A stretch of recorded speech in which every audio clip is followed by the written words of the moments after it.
Welcome back to Dragon Age Origins. We are at the party camp. We're just going to go around and talk to a few people after leaving Honleaf, where we met Shale. Shale's just hiding over there in the corner. Doesn't like to be a part of the group near the fire, apparently. But we're going to get to know Shale a little bit and maybe talk with a couple other people to see if they have anything new to say.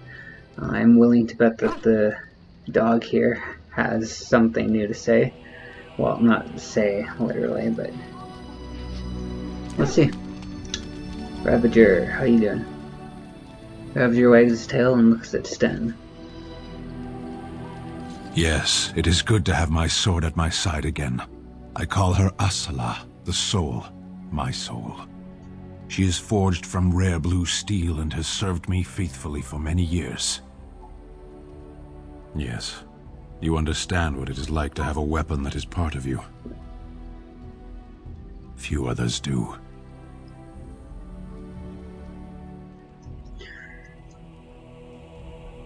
Yeah, so that was a new interaction. And it doesn't look like there's any more new interactions. I thought that Ravager might interact with Shale a little bit, now that we have Shale here. Let's try one more time. No? Okay.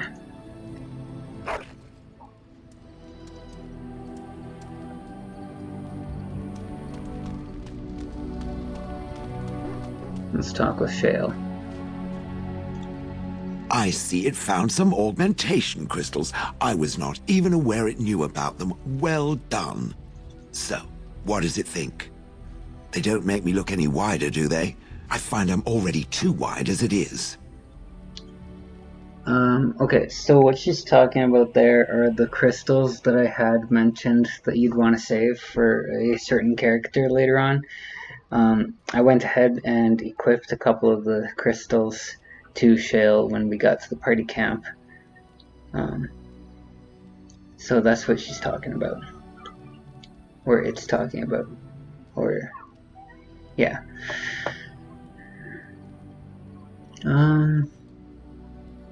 They look fine, I suppose. Spoil sport. I think they're lovely. I think it should find some more as soon as possible. I want to glitter from ear to ear, so to speak. Oh, Shale actually approved of that, apparently. Interesting. Oh, whoops.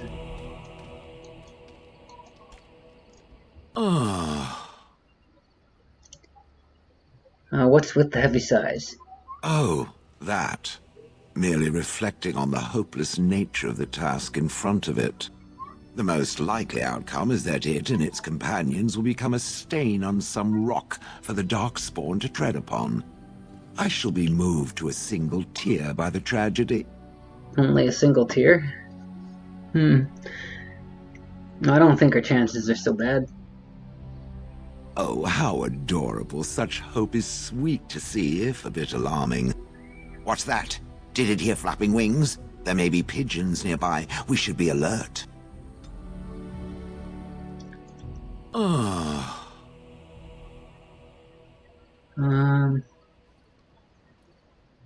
This is kind of mean. But we're gonna go ahead and say it. So you're still with me, I see. Yes, its adventures are interesting, even if the chances for success are remarkably slim. It would be better to throw oneself off a cliff, I suspect. Does it wish me to leave? I can, though I see no reason to go. So you can actually boot party members out of your group if you don't like them being around, by telling them that you don't want them to be around. Some of them will just outright leave. So you could do that.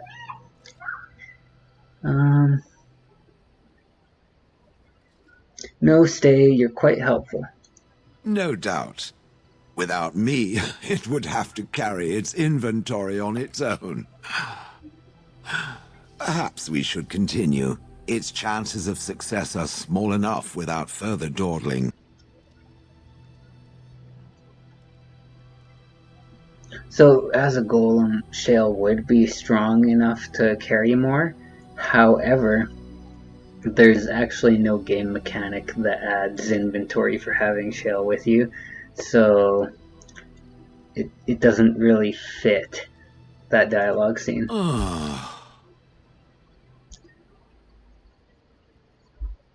I would have expected golems to be different. Different? Different than what? Different than a statue? Different than a log? Should I talk in a monotone? Yes, master, I exist to serve the master. I shall kill for the master and only for the master. Perhaps it expected me to have a booming voice. Recite limericks. I can recite limericks, if it likes. Really? Are they dirty limericks? Mostly they involve slaughtering pigeons in creative and invasive manners. I have never met another golem. I have no idea what one might be like, or why I wouldn't be like them. Why? Has it met other golems? Did they not sound as I do? So Shale has a thing against birds in general, but especially pigeons. I have no idea what golems sound like. I don't know what other golems might be like, but I am already superior by virtue of my free will. This is a good thing. Well, I'd agree.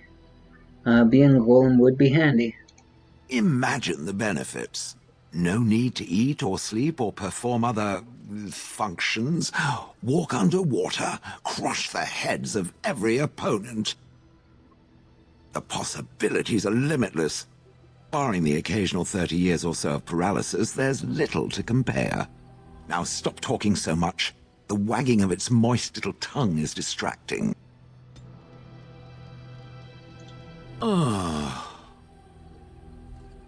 I have some questions. It doesn't have better things to do. Probably do have better things to do, but we're getting to know you. So, yeah, let's ask about the crystals. We already know a little bit about them, but this will give us more info. Are those crystals in your skin? I like to think of them as accessories. Do all golems have them? I suspect that it is an art that was practiced when golems were more, commonplace. My former master collected whatever lore he could find on the subject. He searched far and wide to collect what crystals he could and then added them. It is not an unpleasant sensation.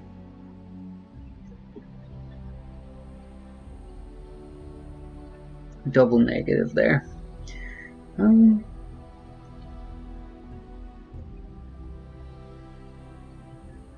So are they just decoration? As I understand it, the crystals allow me to alter the flow of magic around me.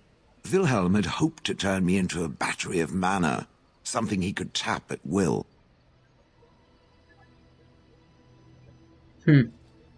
But they can do other things too?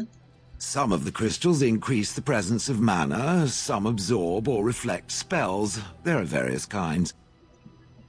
All I can promise is that should it ever find one of these crystals, I can likely tell it the function and what it would do if added to me.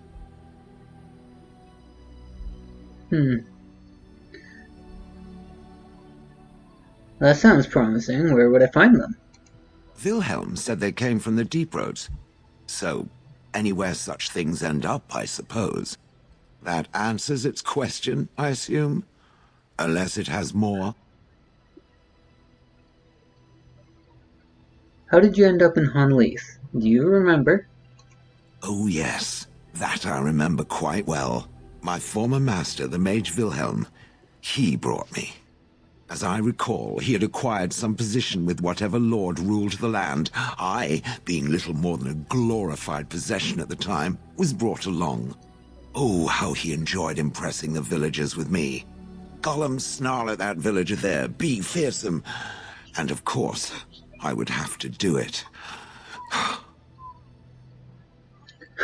Willem sounds like a complete jerk. So why were you out front of the tower? That is where Wilhelm kept me. He wanted me out in the open where I could be frightening like a scarecrow. I was supposed to watch for thieves. Pah! Plus, his wife didn't want me indoors. She said there wasn't room for me. Hag.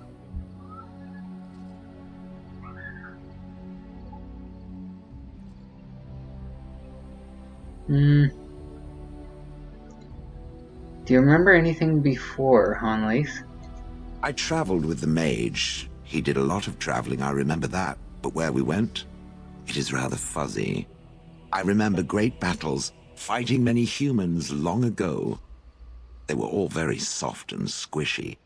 And before that, No, there are only images. I was somewhere dark. So just how old are you exactly? I have no idea. Wilhelm used to brag that the dwarves stopped making golems centuries ago. I do not age as you soft creatures do. Sadly, my memory is no better. Plus, I get bored and stop paying attention.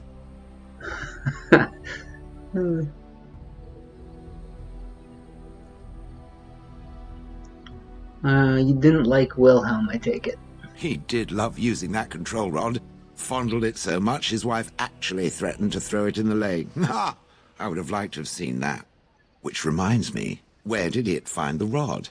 Did it pay a great deal for it? Well,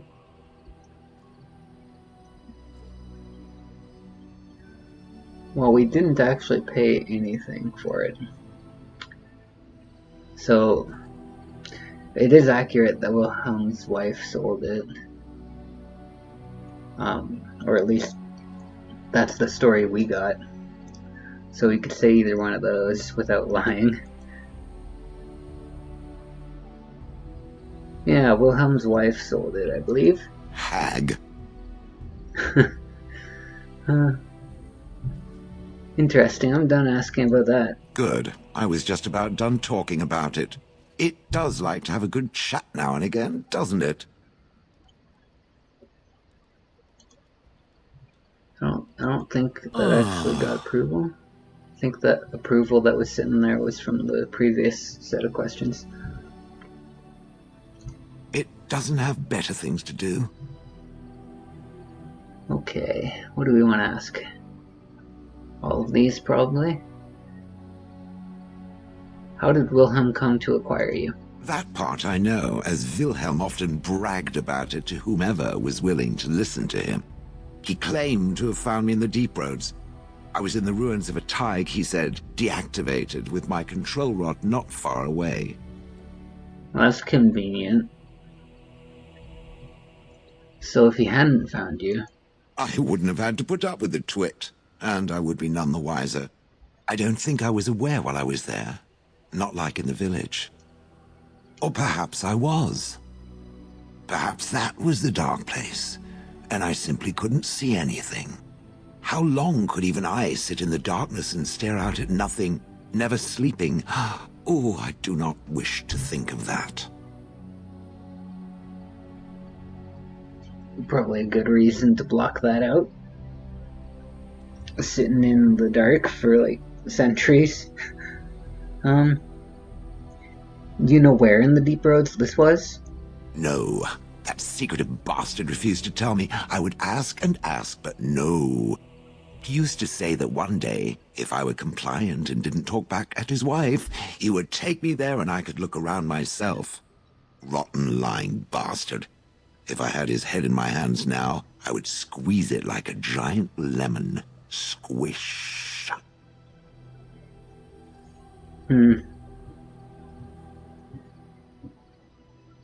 So what was Wilhelm doing in the deep roads? It was a hobby of his, scavenging. One of the reasons he traveled so much is that he was looking for entrances into the deep roads, old places the dwarves had long forgotten. And then he would sneak down and search for magical treasure, before anyone was the wiser. And while there was less darkspawn near the surface, apparently. Unless he was just a good fighter. Which is also possible. You don't know why you were there? I think interesting. Certainly I remember long before, and then there was darkness. Bah, In short, no, I do not remember why I was there. It makes no difference. Okay, let's move on. On then. +7, wow. More questions. It doesn't have better things to do. Apparently not. So you watched The Village day and night for years? I do not sleep, so yes, and I thank it for reminding me. Try to imagine, if it will, what it would be like to be surrounded by nothing but boring peasants, all oblivious to it. No, that would be rather horrid. And then there were the birds. A whole village full of pigeons and ravens and sparrows all perching on me day in and day out.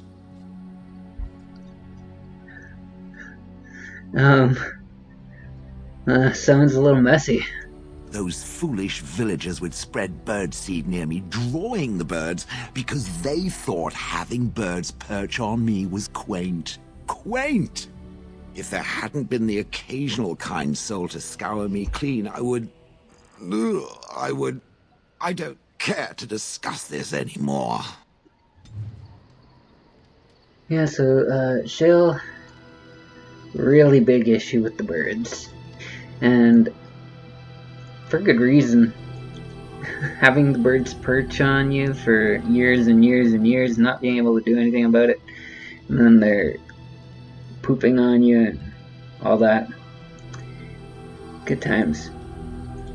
I've watched a lot of humans in my time. It should be aware that I've decided that it is not much like any of them. Well, that is true. Elia is not human. But super. Thanks, Shale. Surely it must come from some superior lineage, yes? Some breed of flesh creature that has decided to elevate its genetic stock above its natural shortcomings?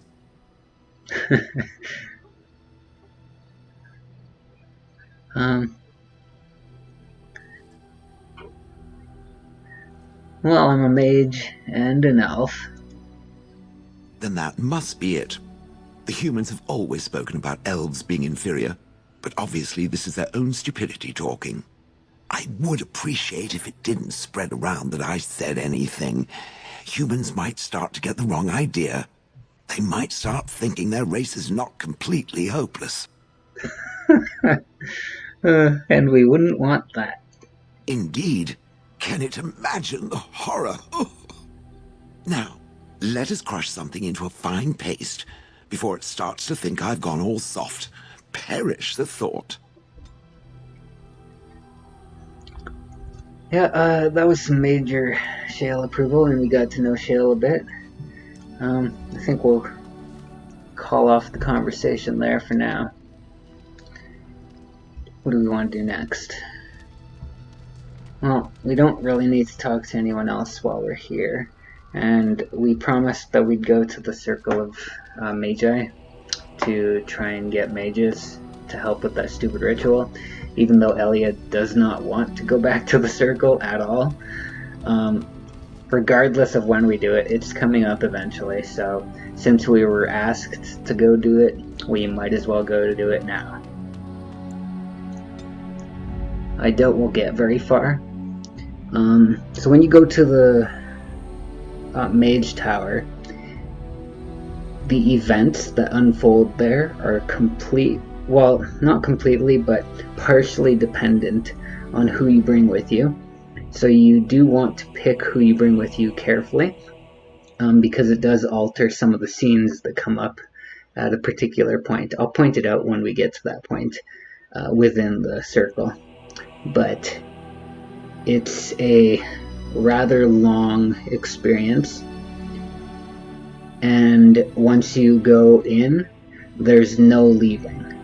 So you'll be locked in. Whoever you bring inside with you, that's who you're keeping with you.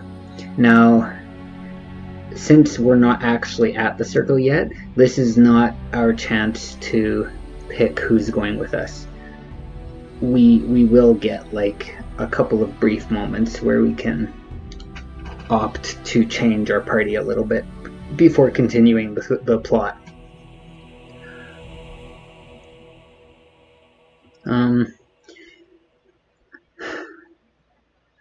There's a number of characters that we don't have yet, and all of them, they have interesting scenes that happen if you bring them to the tower, but obviously since we don't have them, that will not be possible. Shale is pretty interesting, and I like to bring Shale quite often, but I am gonna go with the dog for this one. We haven't partied with the dog much. It's probably a weird choice. I just want to see. I don't think I've actually brought the dog in there before. I might have, and the fact that I don't remember it probably means it wasn't great, but doesn't matter. And then I'm thinking Morgan and Sten. Yes. Yeah. That should be fun. So, once again, no rogue. Like Callan had dogs.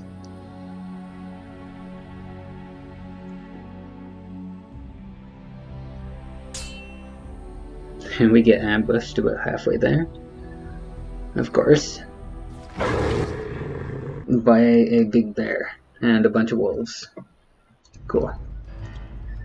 Wolves first, everybody. Yes.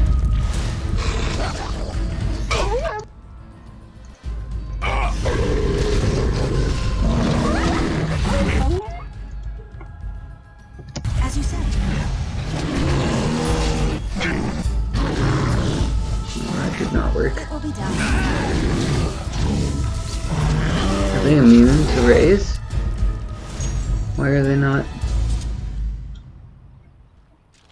That's weird. Yes. Okay, yeah, I guess undead creatures or demons or possessed creatures are immune to be animated. Interesting. Because, yeah, it's not working on any of those. Very well. Oh, it works on the bear. No, it doesn't. Never mind. I thought it was going to. It almost looked like it was going to. Alright, yeah. So, demons and undead. No, because we were raising undead when we were in Redcliffe, so that doesn't make sense. Maybe it's just because those were the possessed animals. So, demons. Which means bringing this spell to the circle is probably not the best idea.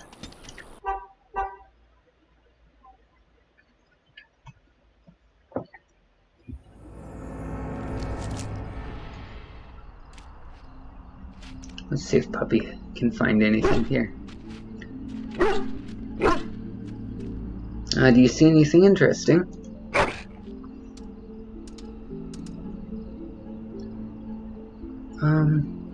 He actually brought something back. Interesting. It was a codex. he actually retrieved a codex. I've never had that happen before. Interesting. Okay. Good to know that that happens. I've seen him bring like weapons and armor and gifts and random junk and toys and all that kind of stuff, but not a codex. Carol.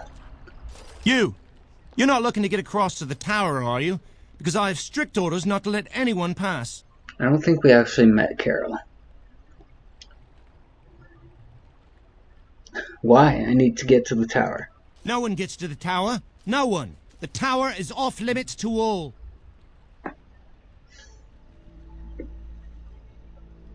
I'm a mage, let me in.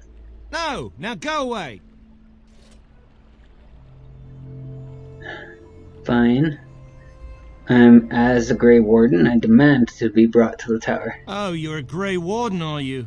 Prove it. Prove it? I don't have anything to Kill prove. some darkspawn. Come on, let's see some righteous Grey Wardening. There aren't any darkspawn here. Well, that's good, I suppose. Wouldn't want darkspawn smeared across the landscape. I hear their blood is black. Is that true? You'd know if you were a Grey Warden.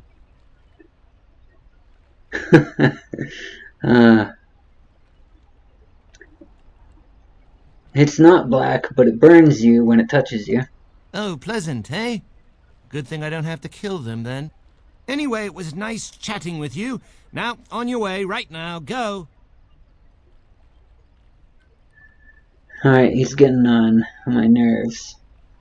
I warn you, my patience is wearing thin. Is that bad? Look, I'm, just trying to do my job. I'll take you right now, just like you wanted.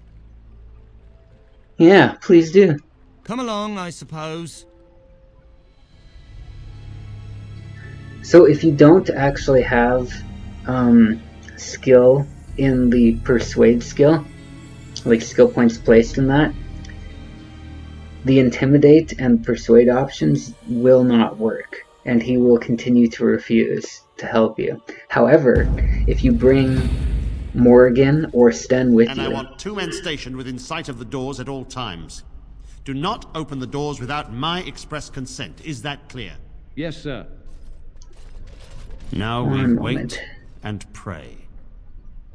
Okay, so like I was saying, if you bring Morgan, Sten, or Shale with you, all of them have options to assist you with intimidating that guy to let you pass.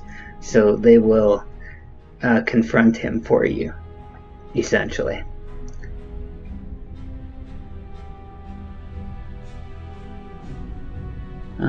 It's not good to see Gregor again. We're not saying that. And I thought you were out of my life forever. Well, look who's back. A proper Grey Warden now, are we? Glad you're not dead.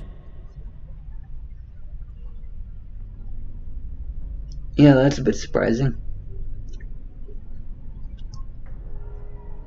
What's happening? Why are the doors barred? I shall speak plainly. The tower is no longer under our control. Abominations and demons stalk the tower's halls. We were too complacent. First Jowan, now this. Don't think I've forgotten your role in Jowan's escape. I was just doing what I was told. I suppose I cannot fault you for that, though Irving could have done more to prevent what happened.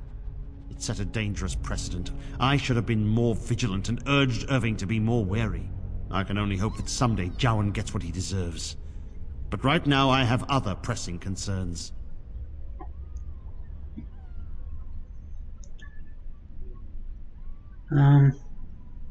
So how did this happen? We don't know. We saw only demons, hunting Templars and mages alike. I realized we could not defeat them and told my men to flee. So they fled at the sight of demons, and supposedly the reason they're here is to prevent this from happening in the first place. But when it does happen, or at least on whatever level it did happen here, they were forced to abandon ship. To an extent. I mean, they're still guarding the entrance and making sure no one escapes the tower, but even so. What can I do to help? I have sent word to Denerim, calling for reinforcements and the right of annulment.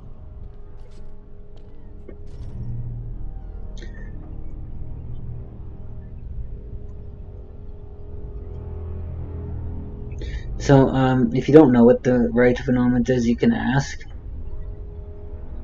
I do think Elia would know what it is, just having grown up in the circle. So, the right of annulment is basically permission granted by the Chantry for the Templars to eliminate all mages from existence inside the tower. And it usually requires dire circumstances that the Templars feel that the only way to control the situation is to kill all the mages. What good will that do? The rite of annulment gives Templars the authority to neutralize the Mage Circle. Completely. This situation is dire. There is no alternative. Everything in the tower must be destroyed so it can be made safe again.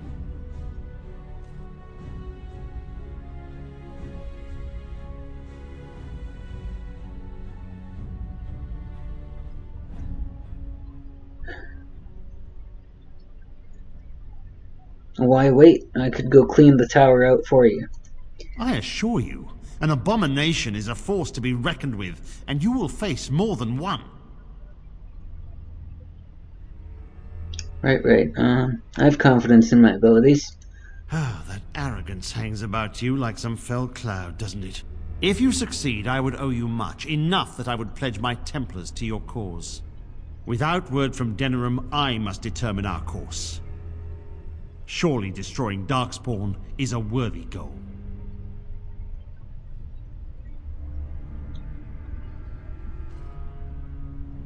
Alright, we have an agreement. A word of caution. Once you cross that threshold, there is no turning back.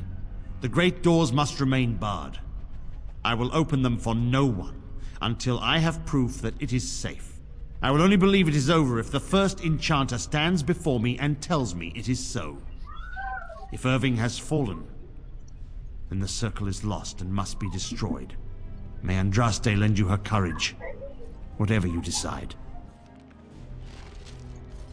So, even though you said you'd help him, well, even though I said I'd help just wipe out the circle, he is still proposing that there's an option, and it will continue to give the option for you to save the mages or to kill them all as you go through. That option will keep coming up. Now, if we need to sell anything, we can talk to this guy before going in. I probably will do that. However, I think I'll call this video here, and we'll just continue from here next time. I expect that going through the entire tower, including this first bit, will probably be 2 episodes, maybe 3. So, like I mentioned before, it's quite the long experience. And once we go through these doors, it'll lock in the party I have until a certain point. There's something big that happens pretty early on. You'll find out about that next time, though. So, for now, thanks for watching. If you enjoyed it, go ahead and subscribe, like the video, and I'll see you next time. Bye.